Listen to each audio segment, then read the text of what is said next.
que yo era un majadero, que era un porro, que era una bestia peluda, que le faltaba el respeto, que no sé cuántas cosas eran. Las redes no tenían la fuerza que tienen hoy en día y los medios lo que decían era ley. Entonces era una noción muy difícil, muy adversa. A mí me da mucho gusto que después de todo ese tiempo la verdad finalmente haya salido a la luz. Pero no es ese el tema que nos convoca. A mí me parece importante hablar de un tema que regularmente lo comento entre muchas cosas en mi intervención. Está en la pata aquí de la... Más bien hay que alzar eso. Hasta por arriba. Hasta por arriba. Entonces hasta donde llegue. Aquí está bien, no pasa nada. Si quieres pasamos el micrófono por acá.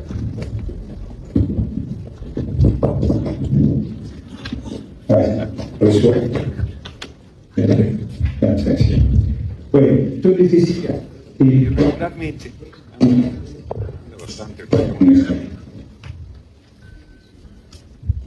mejor todavía.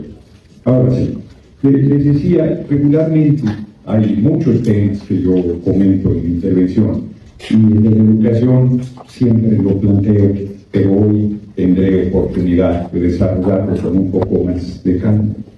Yo estoy convencido que no se debe hacer negocio ni con la educación ni con la salud del pueblo. Estos son aspectos fundamentales, no solo de redistribución de la riqueza, sino me parece que son derechos humanos fundamentales que se deben garantizar. Y los gobiernos neoliberales lo que hicieron es hacer de todo un negocio, particularmente de la educación y la salud. Fueron ahogando las instituciones públicas, reduciéndoles el presupuesto, generando condiciones para que los jóvenes fueran rechazados en su mayoría y tuvieran que optar por escuelas de dudosa reputación, privadas, sin las condiciones. Lo privado no puede competir con lo público. O sea, uno de los problemas generados por el neoliberalismo es la despolitización y el repudio al público y a la política, sin entender que no, fíjense, por ejemplo, con la pandemia que se dio del COVID, le digo yo, pues fue una tensión enorme para el pueblo y dificultades muy serias para enfrentarlo. Mi amigo, que ya murió, el gobernador de Puebla, Luis Miguel Barbosa, yo platiqué con él cuando empezaba la crisis sanitaria, y me dijo, ¿sabes cuántas unidades de terapia intensiva, cuántas camas de terapia intensiva hay en Puebla de los hospitales privados? Y yo le dije, no tengo ni idea. ¿Cuántas camas creen que hay en Puebla? Es el quinto padrón más grande del país, es un estado muy importante. ¿Cuántas camas de terapia intensiva creen que hay en los hospitales privados de Puebla? 2.000. ¿Algún otro número? 4.000. ¿Algún otro número? En los hospitales privados. 3. No puede competir lo privado con lo público. No puede competir. O sea, la gente tiene prejuicio con lo público. Piensa que no sirve, piensa que es despreciable, piensa que es ni modo la única posibilidad que tiene. Pero no hay manera. ¿Por qué? Porque lo privado busca el lucro. No es un asunto de bondad o de maldad. Para el privado es negocio, no es educación, es una mercancía, es negocio. Para el privado no es la atención sanitaria, es negocio. O sea, lo que se trata es del mayor rendimiento económico con las peores condiciones posibles para las trabajadoras y trabajadores, con el mayor costo posible del servicio y sin importar necesariamente la calidad. Hay privados que se preocupan por la calidad, pero eso es excepcional. Lo que importa es el lucro. Insisto, no es un asunto de moral, de principios, de bondad o de maldad, sino así funciona el sistema económico. El Dios que domina es el dinero, y ese es el que determina absolutamente todo. No es la preparación de la gente, eso no tiene ninguna relevancia. No es el servicio que puedan prestar después de haber estudiado, eso no está en la lógica del capital. Y eso es muy importante tenerlo en claro, porque la despolitización generada durante el proceso neoliberal, el desprecio a la política, el desprecio a lo público, el desprecio a la participación, la idea de que de manera individual, con que tú te esfuerces y trabajes vas a salir adelante, eso está fuera de la realidad. A mí me tocó ir a la universidad en otra época, en una época yo fui a la Autónoma Metropolitana, y yo me burlo, les digo que de cada 4 materias, 5 eran de marxismo. Yo tengo una formación académica, no la escogí. Hoy si pudiera escogerla, la escogería, pero yo no la escogí, hice el programa de estudios. Entonces tengo una formación muy sólida, universitaria, en esa forma de ver la sociedad, la política y la vida. Y cuando yo fui a la universidad, pues los jóvenes éramos rebeldes. No necesitaba darnos cuerda a nadie, nos dábamos cuerda solos. Estábamos convencidos de que había que transformar nuestra sociedad, estábamos convencidos de que había que hacer una revolución por la vía armada, no por la vía no violenta. Estábamos convencidos de que esta sociedad en la que vivíamos era inaceptable. Entonces, por eso, cuando Salvador Allende, que fue presidente de Chile de 1970 a 1973, el primer presidente en ganar una elección por voto siendo socialista, fue asesinado, tirado por un golpe de Estado promovido por Estados Unidos, por quien sino, en 1973 en Chile, estuvo en México, en la Universidad de Guadalajara, y en el auditorio que hoy lleva su nombre, Salvador Allende dijo: es un joven que no es revolucionario, es una contradicción hasta biológica. Yo recorrí universidades públicas y privadas y les decía, parafraseando a Salvador Allende, un joven que no es rebelde nació decrépito. Yo les decía, un joven que diga que admira a Peña Nieto, ese muchacho no está completo, hay que llevarlo a revisar. Y un joven que diga que admira al comandante Corona Celes de Felipe, el Sagrado Corazón de Jesús Calderón, cosa también está de diagnóstico urgente, porque un joven debería indignarse frente a la desigualdad, el hambre, la injusticia, el atropello, el abuso, la concentración de la riqueza. O sea, esas son cosas que deberían sublevar a cualquier ser humano, y mucho más a un joven, porque un joven tiene esa energía, esa fuerza. Pero todo el proceso neoliberal fue un proceso de aletargamiento, de despolitización, de generar nula conciencia política, y los jóvenes fueron jugando un papel, en el mejor de los casos, secundario. Las universidades se fueron derechizando, sus programas de estudio se fueron descafeinando, su visión de la sociedad fue siendo cada vez más neoliberal, más de individualista, de hacer dinero, de ningún compromiso con la sociedad. Y yo estoy convencido que esas cosas tenemos que modificarlas y volverlas hacia un pensamiento crítico, hacia un pensamiento de conciencia. Yo, por supuesto, como hombre de izquierda, estoy convencido. Sé que hay gente de derecha culta, pero me impresiona que sea culta y sea de derecha, porque no entendería que le hacia la lectura y al conocimiento. O sea, ¿cómo plantear? De manera muy simple, adelantaba algunas cosas que me presentaba.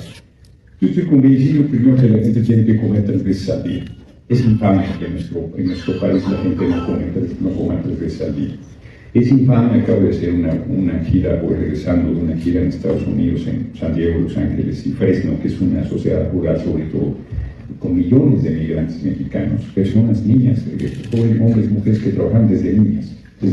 Eso no debe suceder. O sea, son chingaderas que una niña o un niño trabaja. Todos deben ser felices, deben jugar, deben ir a la escuela. Y cuando hay niños, niñas en mis asambleas, se me quedan viendo así como que yo que te dice, cabrón, que me quieres mandar a la escuela, así es horrible.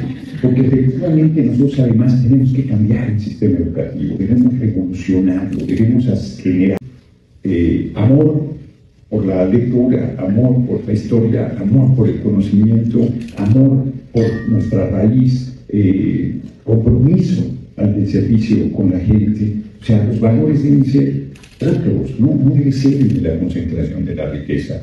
Yo les digo que hay una canción de un grupo que se llama Kansas, que se llama Polvo en el Viento, dicen: todo el dinero del mundo te comprará un segundo más de vida en esta tierra. Y es verdad, desnudos llegamos y con lo puesto nos vamos. Por más acumulación de riqueza que hagas, eso no te hace mejor, ni tampoco genera la felicidad. La sociedad estadounidense acumuladora de bienes materiales acredita que por ese camino no está la felicidad. Eso no quiere decir que la gente no tenga derecho a tener resuelto todas sus necesidades materiales. O sea, nosotros tenemos que construir una sociedad donde nadie sufra por carencias económicas y cada quien construya su propio camino en la búsqueda de la felicidad. Cada quien tiene su acento, cada quien tiene la idea de por dónde puede encontrar esa felicidad. Y me parece que la educación es un aspecto fundamental, no en el lugar común que todo el mundo dice que para la transformación se requiere la educación, porque muchísima gente adquiere conciencia y una claridad política sin haber pasado nunca por las aulas universitarias. De poco sirve la formación universitaria si esa no va de la mano con el compromiso, con la participación, con la organización, con la lucha, con la conciencia. Y mucha gente que no fue a las aulas y que sí estuvo en la organización, en la lucha, en la participación, logra niveles de conocimiento y conciencia mucho mayor. Pero para que se asombre, el general Lázaro Cárdenas del Río, uno de los más grandes presidentes que haya tenido el país, es un orgullo que haya hecho la expropiación petrolera, aunque hoy la palabra expropiación espante a las buenas conciencias, que recuperó para el pueblo la riqueza del subsuelo, el petróleo particularmente, que se había recuperado formalmente desde el constituyente del 17, pero que no se pudo recuperar desde hasta 1938, tenía tercero de primaria. Era un autodidacta, por supuesto. Y la mayoría de las mujeres y hombres que hicieron la revolución tenían una formación académica básica, primaria, secundaria, los que más eran maestros de escuela. Y la mayoría de ellos aprendieron la experiencia de las armas en los hechos y el conocimiento de la vida en la lucha y en la participación. ¿Quiere decir eso que son innecesarias las aulas universitarias? De ninguna manera.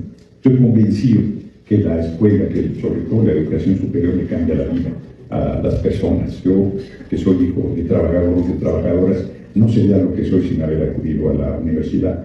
Fue muy importante para mí la formación universitaria. El puro hecho de poner en pie en una escuela superior te cambia la vida, te da otra visión, te da otra experiencia, te da otros elementos. Pero tiene que ser una educación politizadora, tiene que ser una formación generadora de conciencia, tiene que ser una formación crítica, tiene que ser una formación abierta, porque no estoy diciendo que no. En la UAM, aunque veíamos fundamentalmente marxismo, veíamos todas las corrientes del pensamiento, un discurso de filosofía, un discurso de historia universal, historia de México. Teníamos una visión, una formación muy seria en todos los sentidos, y sobre todo comíamos 3 veces al día en la universidad. O sea, en la universidad todavía hoy cuesta 2 pesos con 50 centavos desayunar en el UAM, 2 pesos con 50 centavos comer. Y no una cafetería pedorra con alimentos chatarra de mala calidad. No estoy diciendo que eso suceda aquí, sino un comedor.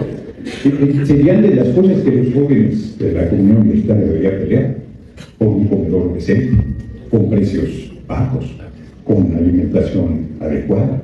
No deberían vender. Yo les digo en las asambleas a la gente: ¿ustedes le darían veneno a sus hijos, a sus hijas? No, pues se lo dan. Le dan Coca-Cola, por ejemplo, y todos estos refrescos que tienen ni siquiera azúcar, tienen alta glucosa, que generan obesidad mórbida, diabetes, obesidad infantil. Pues terribles, los niveles de daño que esa chingadera genera es terrible. Y todos los alimentos procesados, todos los que tienen endulzante, prácticamente todos tienen alta fructosa. Entonces pasa desde revisar esa parte, revisar los programas académicos, revisar las formas de educación. Es impresionante que la escuela haga odiosa la lectura. Cuando la lectura, yo no concibo que pueda haber hombres y mujeres libres en la lectura. O sea, la lectura es un viaje, te ven leyendo y se acercan así como: pobre güey, lo voy a distraer, voy a estar aburrido, y todo lo que quieres es que no se te acerque nadie en kilómetros a la redonda, porque estás en tu viaje, estás en tu conocimiento, estás viendo otras formas de sentir, otras formas de pensar, estás en otra ciudad, estás en otro país, estás en otra cultura, estás en un proceso de desplegar las alas y de acercarte a otras maneras de sentir, de pensar. Ni qué decir del conocimiento histórico, ni qué decir de la discusión filosófica y de otras formas, de la discusión pedagógica y de otras formas todavía mucho más serias de acercarte a la lectura como una herramienta de estudio, de formación y de darte elementos para la preparación, para las tareas que desarrollarás eventualmente. Entonces, pues es increíble que sea horrible la lectura, que sea odiosa la historia, que sea odiosa la lectura. O sea, nosotros tenemos que recuperar Hay jóvenes universitarios que no leen nada. Cabrón. Hay jóvenes universitarios que, como yo les digo, no leen ni la etiqueta de lo que se comen. No leen nada, cabrón. O sea, yo me acuerdo cuando empecé a hacer cosas para las redes sociales, me decían, tienes que hacer, no, un artículo, no, cabrón, es un video de 3 minutos. Cabrón, me dicen, hazlo de 1. Ese es el minuto, cabrón.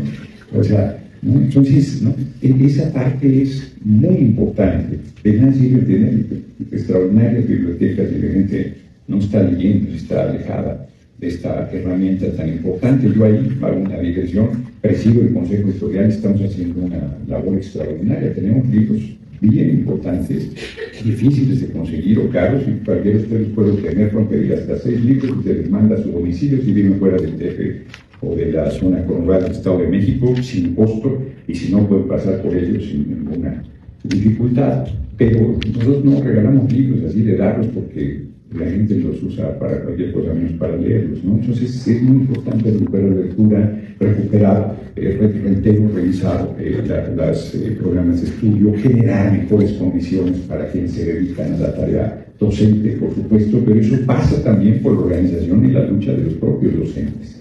Pasa por el compromiso de generar cada vez mejores servicios educativos y de plantear que esto tenga un resultado concreto en beneficio de la sociedad.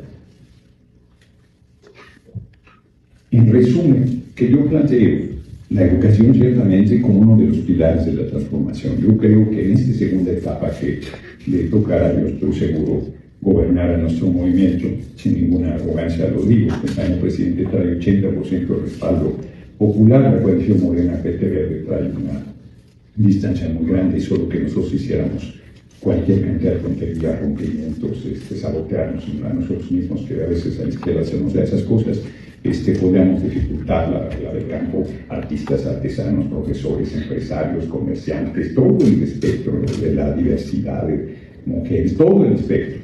Y ahí se discuta una profunda reforma a la Constitución de 1917, que en realidad es una reforma que se hizo a la Constitución de 1857, y la discusión de la educación y qué vas a hacer con la educación es fundamental.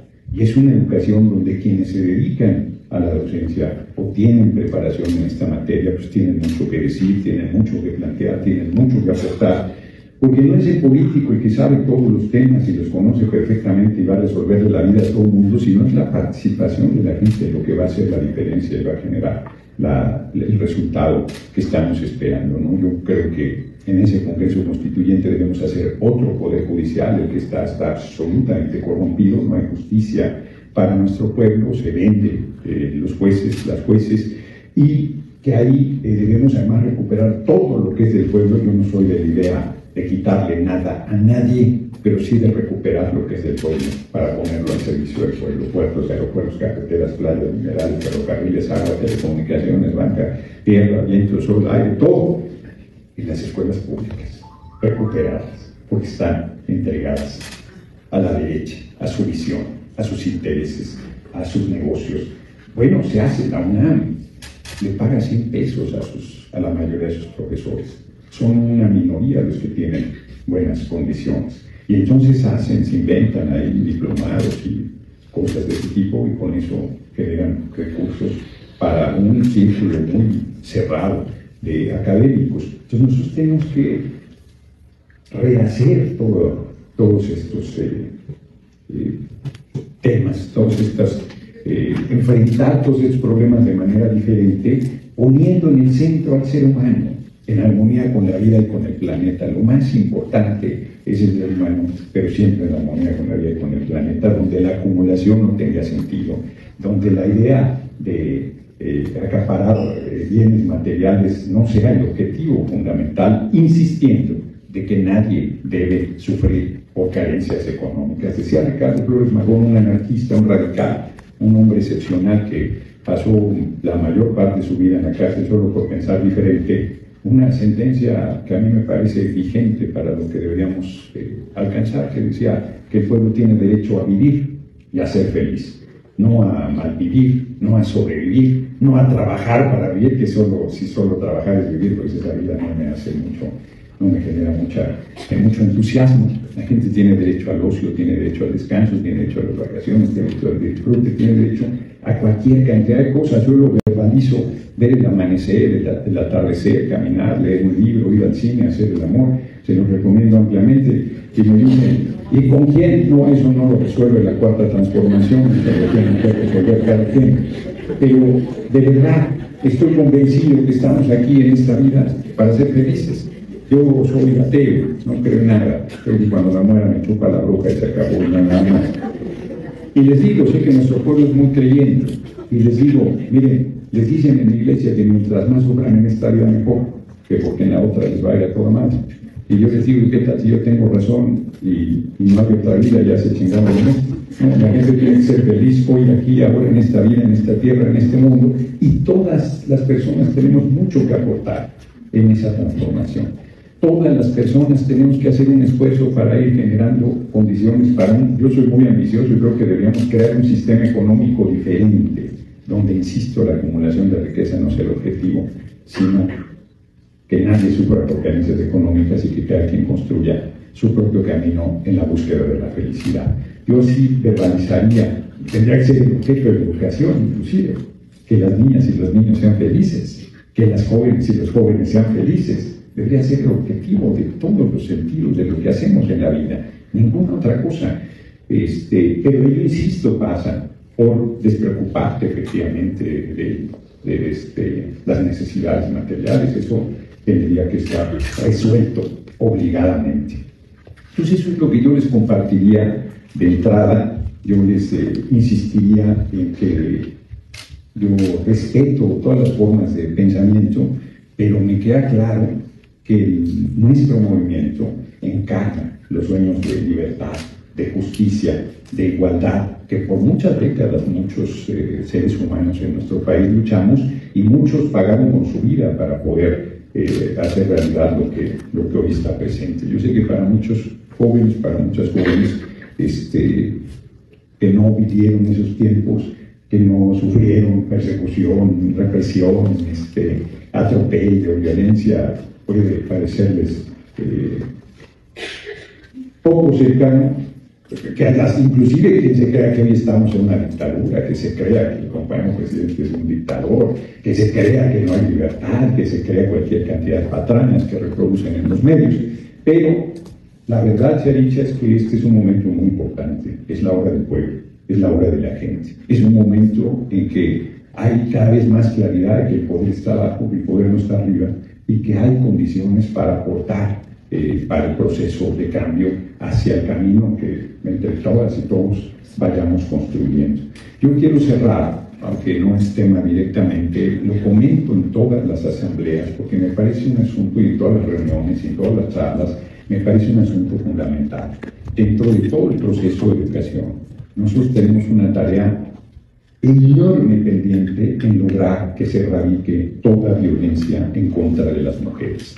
Es inaceptable que se les siga acosando, que se les siga discriminando, que se les siga violentando, que se les siga violando por ser mujeres, que se les siga asesinando por ser mujeres. No es una tarea de la cúpula, del gobierno, de no sé quién, porque la violencia muchas veces empieza desde casa, ahí con familiares, con vecinos, con amigos, con gente cercana. No pocas mujeres son violentadas en el ámbito de la familia, en el ámbito de la escuela, en el ámbito del trabajo.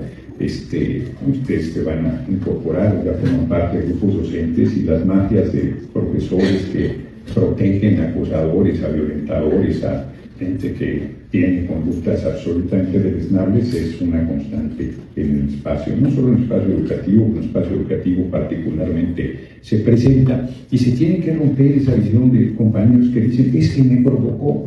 Yo les digo, compañeros varones, ¿quién de nosotros hoy en la mañana, cuando nos estamos vistiendo para salir a la calle, nos preocupamos de cómo íbamos a salir vestidos para no provocar a una mujer, para que no nos fuera a tocar, para que no nos fuera a acosar, para que no nos quisiera abusar sexualmente, para que no nos quisiera violar sexualmente?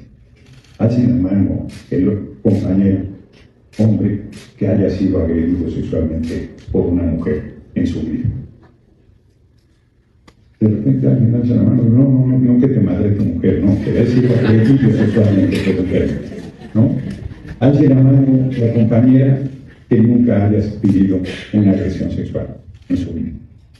¿Se dan cuenta, compañeros? Todo el tiempo, toda la vida, todos los días, las mujeres son agredidas sexualmente. Desde cosas aparentemente simples que saludan y no les quieren regresar la mano, ya cabrón, ya acabé. Desde que te jalan para darte el beso a huevo, que te dan el beso cerca en la boca, te agarran la nalga, que sin querer, pero no, y de ahí para arriba, agresiones permanentes. Eso tiene que desaparecer, nosotros tenemos que lograr. Y reitero, ahí las dos cosas, el proceso educativo, el proceso de politización, el proceso de concientización, el proceso de lucha, tienen que generar la conciencia suficiente para que termine todo atropello y se respete el derecho de las mujeres a su libre sexualidad, porque igual que los hombres quieren darle gusto al gusto y a decidir sobre su cuerpo. Esto, que se respete el derecho de las mujeres a su libre sexualidad, porque igual que los hombres quieren darle gusto al gusto y a decidir sobre su cuerpo.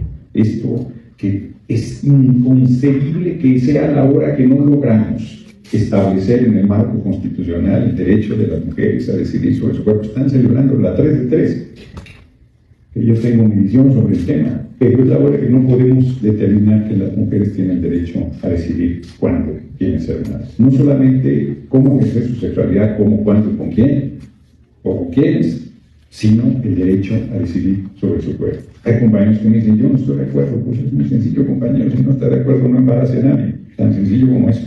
En mí que es el tilín, o a veces la vasectomía, es muy radical, es un seleccionado. Y tan, ¿por qué un hombre puede embarazar a 365 mujeres diferentes una cada día del año o más? ¿No? Y la mujer se embaraza solo una vez al año, regularmente es quien se queda con la responsabilidad. Entonces, en esa parte tenemos también mucho por hacer.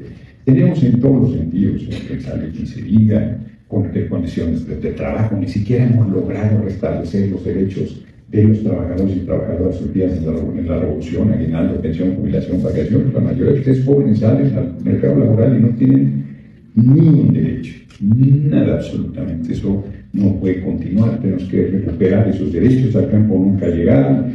En fin, es una tarea titánica la que tenemos por delante, es mucho lo que hay que hacer y por lo mismo es muy grande la oportunidad. Justo porque es tan grande el reto, no sobran manos, no sobran hombros, no sobran conciencias, no sobra nadie. Toda la persona que quiera aportar tiene un lugar en este proceso de transformación. Y termino. Dos cosas más que hay que erradicar y que también pasan por el proceso educativo, no necesariamente en el sentido formal, pero sí en todos los sentidos. Erradicar el racismo y el clasismo de nuestra parte.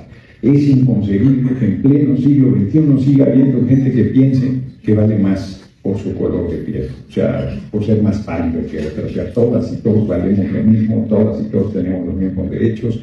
Tú cuando llegas a votar no te dicen tú eres moreno, espérate a que llegue otro moreno, que vales medio voto, ¿no?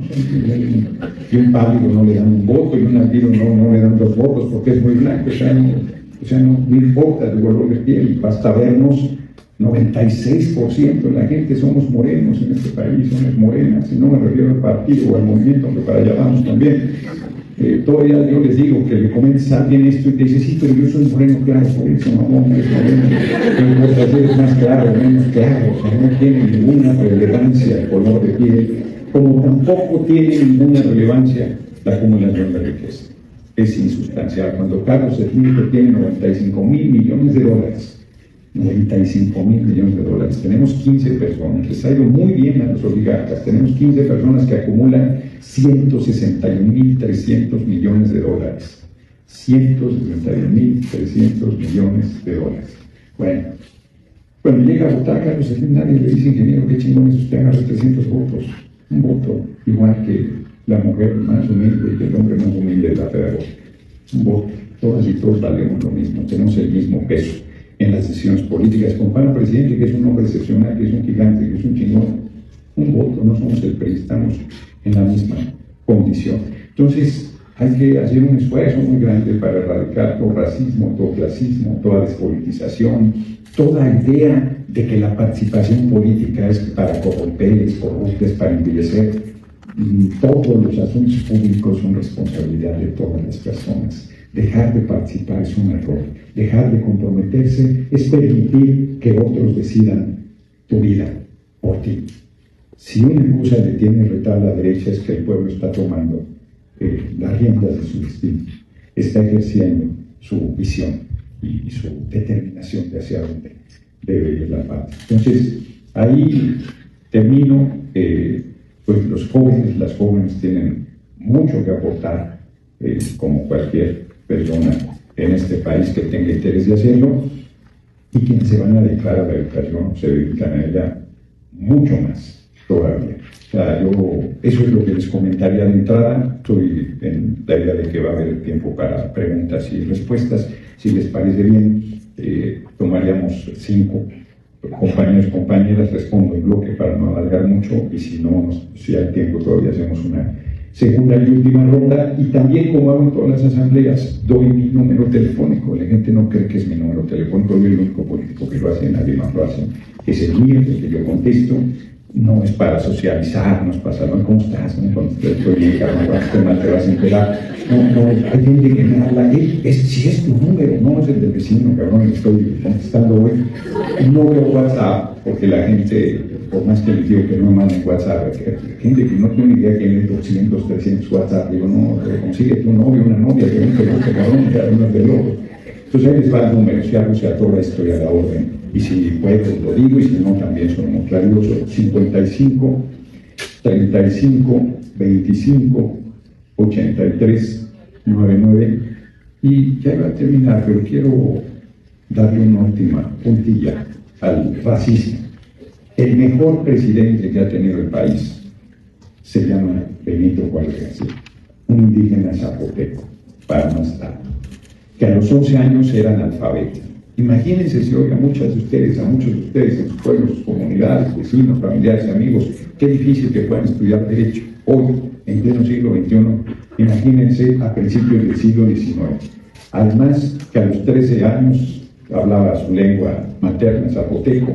Ese joven, niño y no joven, se tituló de abogado a principios del siglo XIX, ya era mucho. Luego fue regidor, luego fue diputado local, qué fuerte, gobernador del estado, ya se había volado la vaca, presidente de la corte, es el único indígena presidente de la corte que hemos tenido, presidente de la república, no, sí, ese hombre era fuera de ser. Y por si no fuera suficiente, los tatarabuelitos del PRI-PAN-PRD fueron a Francia a hablar con Napoleón III, dijeron que no nos sabíamos gobernar, que necesitábamos un príncipe extranjero, y nos mandaron a Maximiliano de Habsburgo, que era alto, rubio o azul barbado. Dicen que guapo, a mí sí me gustaban los hombres, no me gustaría, pero cada quien sus gustos.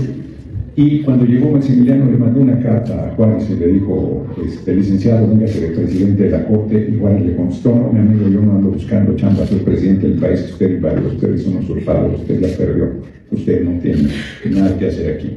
Y lo combatió, más de 2 años y medio gobernó Maximiliano, más de 2 años y medio. Y Juárez logró restaurar la república, no solo, sino porque lo apoyó el pueblo. Levantaron armas en guerrilla, una hazaña extraordinaria de nuestro pueblo, que pocas naciones pueden presumir de una hazaña de esa dimensión, y lo encabezó un indígena zapoteco. Ténganlo y aprendan los racistas, el más grande presidente, un indígena. No hemos vuelto a tener un presidente indígena en nuestro país. En Bolivia, Evo Morales, también ser humano extraordinario, indígena también. Él comentaba, su mamá no la dejaban caminar en las banquetas porque el indígena tenía que caminar en el arroyo vehicular, y decía que iba a decir que su hijo iba a ser presidente. Cuando iba ya como presidente y lo llevaban a hoteles 5 estrellas, decía, no, yo he dormido en hoteles de miles de estrellas porque he dormido al aire libre, yo estoy bien con un hombre de un origen muy humilde, verdaderamente excepcional, grandes seres humanos, grandes compañías, bueno, a cuales no lo conocía, ¿no? Pero Morales, en fin. Hay que hacer un esfuerzo grande para erradicar racismo y clasismo. Agradezco mucho la invitación, por ahí debería haber empezado, a profesores, a la comunidad estudiantil, a esta charla aquí en la pedagógica. Tenía muchos años, veníamos comentando en el camino a este auditorio cuántos años tenía que no venía, tenía algunos años que no venía, pero ya estoy aquí de nuevo, muy agradecido,